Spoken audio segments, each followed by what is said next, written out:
তারা 17 বছরে একটি বালুর ট্রাক সরাইতে পারে নাই।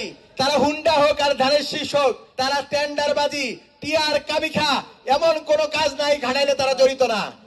দিনমজুর ভাইটাও তো মানুষ, তার সন্তান যদি যোগ্যতা সম্পন্ন হয়, সেও যেন বাংলাদেশে প্রধানমন্ত্রী হওয়ার স্বপ্ন দেখতে পারে। আমরা সেরকম বাংলাদেশ চাই ভাইয়েরা। এইবার যে লড়াই আমরা শুরু করেছি, এইবার যে 11 দলীয় জোট আমরা করেছি, তার প্রথম লক্ষ্য হচ্ছে দুর্নীতিমুক্ত বাংলাদেশ উপহার দেওয়া।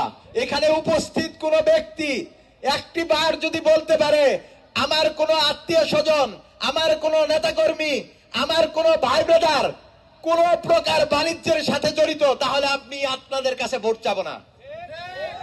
কোন প্রকার চাঁদাবাজির সাথে জড়িত আমার কোন নেতাকর্মী। কিন্তু গত 17 মাস দেখেছেন, যারা 17 বছরে একটি বালুর ট্রাক সরাইতে পারে নাই, তারা হুন্ডা হোক আর ধানের শীষ হোক, তারা টেন্ডারবাজি, টিআর কাবিখা, এমন কোন কাজ নাই ঘাটাইলে তারা জড়িত না।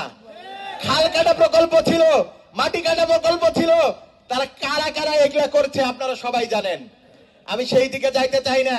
আমি শুধু বলতে চাই, এইবার যে লড়াই আমরা শুরু করেছি, এইবার যে 11 দলীয় জোট আমরা করেছি, তার প্রথম লক্ষ্য হচ্ছে দুর্নীতিমুক্ত বাংলাদেশ উপহার দেওয়া। এবং এই দুর্নীতিমুক্ত বাংলাদেশের প্রথম রুল উপজেলা হবে, মডেল উপজেলা হবে ঘাটাইল উপজেলা, যদি আপনারা আমাদেরকে নির্বাচিত করতে পারেন ইনশাআল্লাহ। আমি আমার নির্বাচনী ইস্তিহারে প্রথমে রেখেছি, প্রত্যেক ওয়ার্ডে ওয়ার্ডে আমি দুর্নীতি বিরোধী বাক্স দেব, অভিযোগ বাক্স।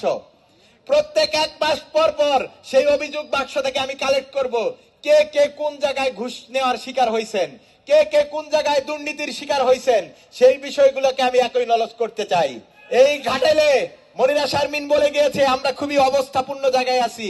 একদিকে পাহাড়, অন্যদিকে সমতল। পাহাড়ে অপরিকল্পিত ভাবে শিল্প গড়ে উঠছে।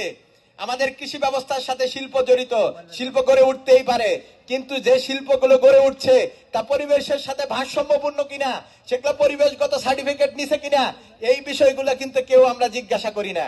কারো কারো বাসায় যাওয়া হয়, কাউকে কাউকে রাত্রে ডাকা হয়, তার মাধ্যমে ফ্যাক্টরি হয়ে যায়।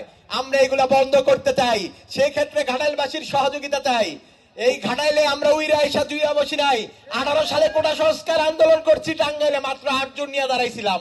তখন এই 17 বছরের এত বড় বড় কথা বলা কোন ব্যক্তিকে আমি সাথে পাই নাই। শাপলাকলির মার্কায় যদি আপনারা জয়যুক্ত করতে পারেন, ঐক্যবদ্ধ বাংলাদেশের পক্ষে যদি আপনারা থাকেন, তাহলে 13 তারিখ থেকেই আমরা এই দুর্নীতির বিরুদ্ধে অভিযান শুরু করব ইনশাআল্লাহ। আমরা একটা কথা স্পষ্ট করতে চাই, আমরা হাবুটের পক্ষে বলেছি। আমরা কি চেয়েছি? আমার কি ইচ্ছা করে না? আমার কি ইচ্ছা করে না আমি দরিদ্র সন্তান থেকে চলে আসছি বলে আমার তো প্রধানমন্ত্রী হইতে ইচ্ছা করে না? কিন্তু আমরা সারা জীবন 2টি পরিবার 3টি পরিবারের কাছে কি করছি? আমাদের বাংলাদেশটারে বর্গা দিছি। এই জন্য আমরা বলছি 10 বছরের বেশি কেউ প্রধানমন্ত্রী হইতে পারবে না। কারো যদি যোগ্যতা থাকে, সে যদি আমাদের সর্বনিম্ন শ্রেণীর, নিম্ন শ্রেণী বলতেছি না, দিনমজুরের যদি মানুষ হয়, দিনমজুর ভাইটাও তো মানুষ, তার সন্তান যদি যোগ্যতা সম্পন্ন হয়, সেও যেন বাংলাদেশে প্রধানমন্ত্রী হওয়ার স্বপ্ন দেখতে পারে। আমরা সেরকম বাংলাদেশ চাই ভাইয়েরা।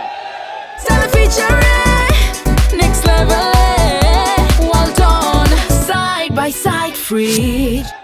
আমরা সেই রকম বাংলাদেশ চাই। আমার সেই কিংবদন্তির কথা মনে পড়ছে, শহীদ হাদি। আমি কিংবদন্তির কথা বলছি, আমি আমার পূর্বপুরুষের কথা বলছি। এই কবিতার লাইন দিয়ে বলতে চাই, শহীদ হাদি বলেছিল, আমার চিরশত্রু যদি কোনো প্রকার জুলুমের শিকার হয়, তার ইনসাফের জন্য আমি লড়াই করতে চাই। এবং সেই লড়াইয়ের সামিল হওয়ার জন্য আপনাদেরকে ঐক্যবদ্ধ বাংলাদেশের পক্ষে, ঘাটাইলে শাপলাকলির পক্ষে ভোট দিতে হবে ভাইয়েরা আমার।